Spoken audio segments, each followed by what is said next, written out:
Belki dolar ile maaş almıyoruz ama paramızı harcadığımız her şey meğer dolara bağlıymış. Bu fiyatlar da bunun kanıtı olmuş oluyor artık. %50'lik vergi diliminden zıplayıp hop %80'lik vergi dilimine geçti. Ya 4-5 ay önce bu fiyata 2 tane Egea alıyorduk. Küfür gibi yemin ederim ya. Ama müsterih olalım. Bugünler geçecek elbet. Kendinize iyi bakın, hayatta kalmaya çalışın.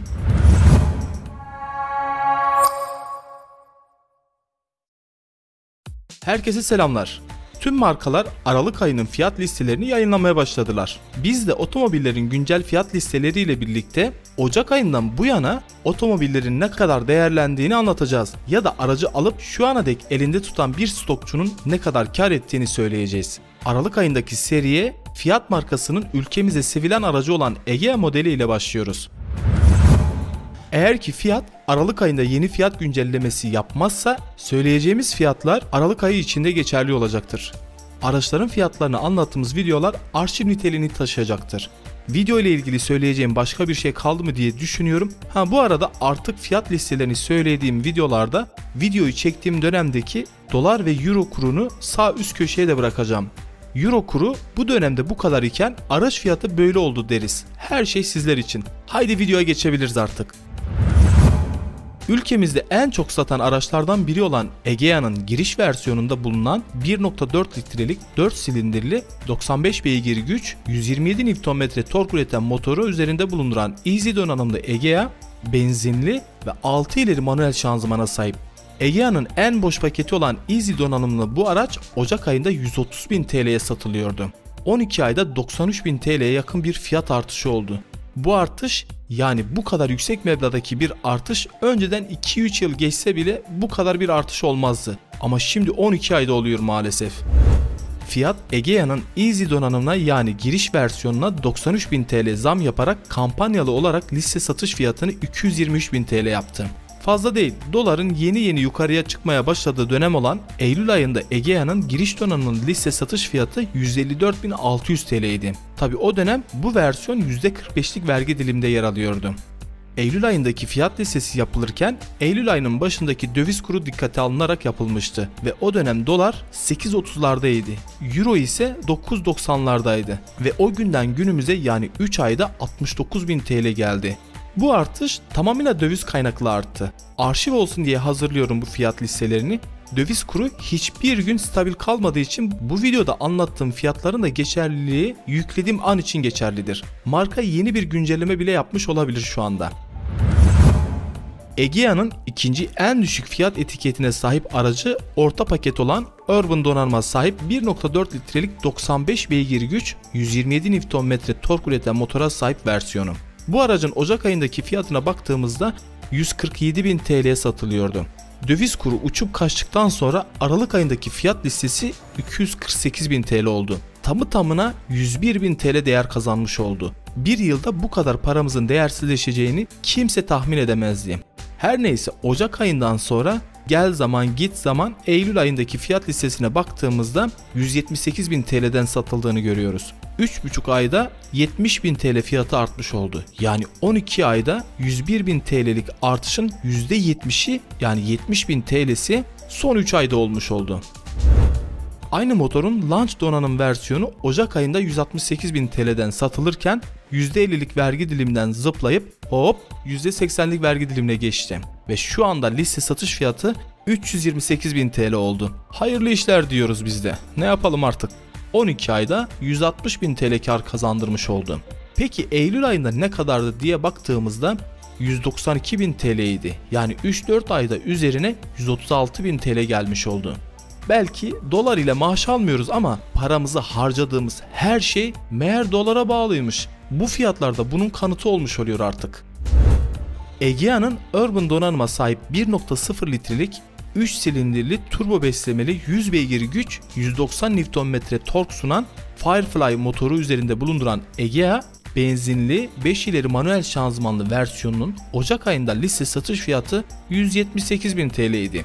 Peki şimdi liste fiyatı ne kadarmış? Tamı tamına 343.000 TL.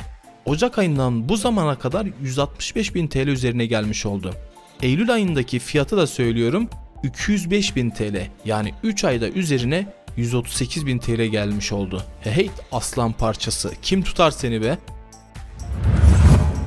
Egea'nın giriş donanımı olan Easy paketin üzerinde 1.3 litrelik 4 silindirli turbo beslemeli 95 beygir güç 200 Nm tork üreten multijet motora sahip Egea'nın dizel 5 ileri manuel şanzımanlı versiyonun Ocak ayındaki satış fiyatı 175.000 TL idi. Aralık ayındaki liste satış fiyatı ise 341.000 TL oldu. Ocak ayından bu zamana kadar 166.000 TL üzerine gelmiş oldu. Eylül ayındaki fiyatı ise 206.000 TL idi. Doların yansıması ile 3 ayda üzerine 135.000 TL gelmiş oldu. 1.3 litrelik multijet motor üzerinde bulunduran Urban donanımın Ocak ayındaki satış fiyatı 186.000 TL idi. Şu anki liste satış fiyatı ise 353.000 TL. 12 ayda 167.000 TL gelmiş oldu. Ya 4-5 ay önce bu fiyata 2 tane Egea alıyorduk. Küfür gibi yemin ederim ya. Ama müstehri olalım. Bugünler geçecek elbet. Çok güçlü bir ülkeyiz. Evelallah doğru ekonomik planlamalar ile bu işin üstesinden de geleceğiz. Eylül ayındaki fiyatına da bir bakalım ve evet 215.000 TL'ye satılıyordu. 3 ayda üzerine 138.000 TL gelmiş oldu. 1.0 litrelik Firefly motora sahip olan Launch donanıma baktığımızda Ocak ayında yıla 194.000 TL ile başladı. Şu anki liste satış fiyatı ise 367.000 TL. 12 ayda üzerine 173.000 TL gelmiş oldu. 1.3 litrelik multijet motora sahip olan Launch donanımın fiyatı ise Ocak ayında yıla 202.000 TL ile başladı. Şu anki güncel fiyat listesine baktığımızda 374.000 TL olduğunu görüyoruz. 12 ayda fiyatı 172.000 TL artmış oldu. Eylül ayındaki fiyat listesi ise 229.000 TL idi. 3 ayda ise fiyatı 145.000 TL artmış oldu. Fiyatı artmış demek yanlış geliyor bana. Dövizin artışının bu araçtaki yansıması demek daha doğru oluyor. Çünkü aracın fiyatı değişmedi. Geldik en dolu versiyonlara. Bir Egea bu kadar eder mi demeyin, ediyormuş. Şimdi anlatacağım motor Egea'da bulunan en güçlü motor. Performansı yüksek olan 1.6 litrelik 4 silindirli turbo beslemeli 130 beygir güç 320 Nm tork değerleri sunan multijet motor sıfırdan 100 km/saat hıza 9.6 saniyede çıkmakta. Dizel 6 ileri manuel şanzımana sahip olan bu motor giriş donanımı olan Easy donanımdaki fiyatına baktığımızda bende Ocak ayındaki fiyat bilgisi yok maalesef. Büyük ihtimal ile bu versiyon Nisan ayından sonra geldi.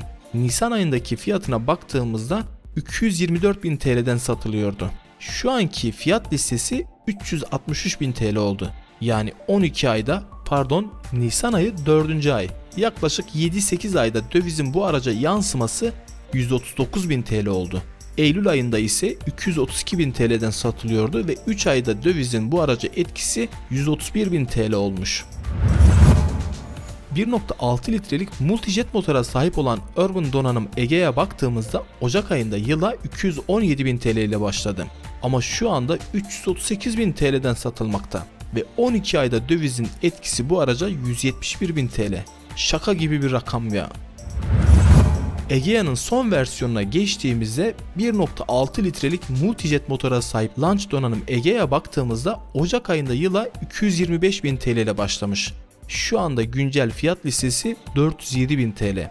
12 ayda üzerine 182.000 TL gelmiş oldu. Bu rakamların üzerine başka hiçbir şey söylenmez. Takdir sizlerin artık. Kendinize iyi bakın, hayatta kalmaya çalışın. Allah'a emanet olun.